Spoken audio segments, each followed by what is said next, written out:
Do startups that scale fast fail faster? Let's break down new Wharton research that answers that exact question. It's mind-blowing. And also something much more interesting. How do some startups scale fast and not fail? How do they survive? Airbnb is the example of scaling fast, and I'll break down why everything I thought about scaling fast was wrongo dongo. Now, this new research is still a draft, so the final version may change. There's two conflicting hypotheses here. The popular belief in the Silicon Valley is that, well, I'll let Ricky Bobby explain. For you today, but it seems as if you either win or crash the car trying to win. If you ain't first, you're last. You know what I'm talking about? That phrase, trademark, not to use the outside tradition of Ricky Bobby. Reid Hoffman, LinkedIn's co-founder, calls this Blitzscaling, which prioritizes speed over efficiency. Because if you're not first to scale, you're likely to lose out. And then you have all these rocket ship success stories of Airbnb, Uber, Beyond Meat that on the surface embody the scale fast or crash mentality, and they reap the benefits of amassing resources, contracts, network effects, and economies of scale. That's the popular Silicon Valley scale fast hypothesis, 1A. The earlier a startup begins to scale its business, the less likely it will fail. Or is the very opposite true? Does scaling fast increase the failure rate of startups? This theory suggests that startups that scale too fast have less time for experimentation, talking to customers and testing their assumptions, which makes them more likely to launch an idea that's unproven. They call it a commitment risk. The mistake of coming up with a bad idea, building that bad idea, and then being so committed with time and resources that it's too difficult to pivot to better solutions. So who's right? Do you experiment or scale fast? Or better yet, can you do both? Okay, on to the findings. Wild fact number 1. Out of 38,217 startups, told you, large data set, the researchers found that on average, startups hire, or technically post the first job posting for a sales or manager position at 49 months.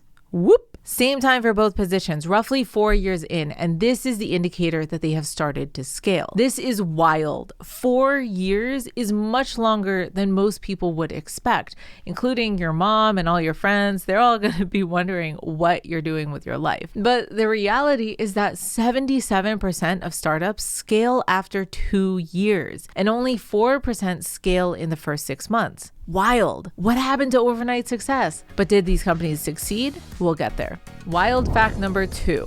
There's a belief that VCs want to see your company scale or die as fast as possible. One speed, Ricky Bobby, go. Surely, of the companies that scale fast, they must have VC money. No. And don't call me Shirley. Only 0.1% of the startups that scaled in the first 6 months were VC backed. Barely a fraction of 1%. Compare that to a whopping 19% of those that scaled after 24 months being backed by VCs. This is implying that the smart money wants you to take time to experiment and validate customer assumptions before you blow all their smart money on a dumb idea. Smart. Wild fact number 3. This is the answer that you thought you were here for, but I warn you, wild fact 3 will be misleading if you don't stick around for wild fact number 4. Scaling within the first 12 months represented a 20% to 40% increased rate of failure. Bad news, Ricky Bobby. If you're first, you're last. And overall, fewer companies failed when they scaled after 32 months, about 3 years. Keep this in mind when we look at Airbnb later. What's interesting is that this was also true for companies that were first to market, when you would think the saying, if you're not first, you're last, would matter. It didn't. The first mover advantage had no advantage. Scaling slower was better for the average startup. On all accounts, scaling early was bad. Except for one. Wild fact number 4. The theory behind all this research is that scaling too fast results in less time for talking to customers, validating ideas, and experimenting before wasting money on a large scale. So the Wharton researchers said, if this is really about experimenting, let's identify the companies that use advanced A/B testing software for experimentation. The results? are staggering. There was no meaningful risk for companies that A/B tested and scaled in the first 6 months. And the companies that scaled in 7 to 12 months actually had a reduction of 9.7 to 12 percentage points in the likelihood of failure. This flips the research upside down and says scaling fast is bad, except for the companies that use A/B testing software. Then it doesn't matter, and they might even perform better when they scale fast. The researchers conclude that risk of scaling early does not apply to startups that engage in A/B testing, supporting their argument that scaling early is a risk because it increases the likelihood of commitment risk. That is, scaling early is only a risk because it increases the likelihood that the startup didn't take the time to talk to customers, experiment, and ultimately committed to building products that nobody wants. And yes, both of the unicorn startups that I worked at spent a lot of time experimenting before scaling. This is a misconception of blitzscaling, where Reid Hoffman says prioritize speed over efficiency. Nowhere does he suggest that you should blitzscale a bad idea that hasn't been validated by any customers or experimentation. Quite the opposite. Back when the first internet boom happened and then the bust, there was this whole like, oh, Silicon Valley was crazy and we're doing it. And actually, in fact, the word things were crazy. Webvan was crazy. All Advantage was crazy. That was happening. It was totally crazy because it was like, oh my God, we just got to move fast, get big fast. I was like, no. You want to move fast when it's worth it.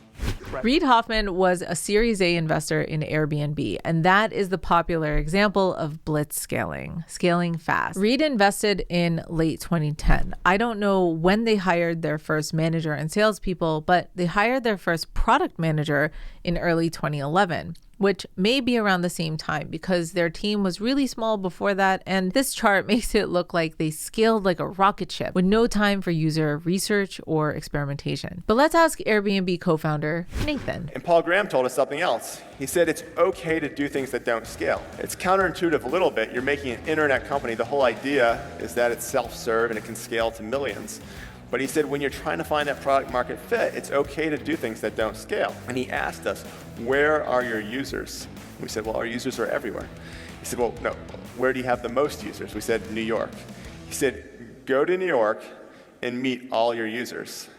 You need to go back, years back, to 2007. Airbnb started in late 2007 by renting out air mattresses solely for events. Reid Hoffman famously passed on that initial bad idea, and it was through the founders living with their customers, literally over years, that they found that people wanted to rent out entire homes with an easy payment platform, and they needed help taking pictures. I found a TechCrunch article from June 2010. Brian Chesky, another co-founder, was living full-time with customers in Airbnbs while their apartment was still the tiny company headquarters, years after their first booking, and this was just months before Reid Hoffman's Series A investment. And that's what this research shows for the first time on a large data set with math. And more importantly, it's not about scaling early or not. This is about focusing on the customer and experimenting before you scale the right product. And get this, the person who originally said if you're not first, you're last was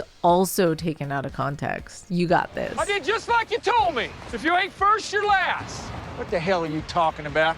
Well, you told me that day at school for career day. You came in and you said, if you ain't first, you're last. Oh, hell, Ricky, I was high when I said that. I mean, that doesn't make any sense at all. You first, you're last. You can be second, you can be third, fourth, hell, you can be fifth. What are you talking about? I lived my whole life based on that.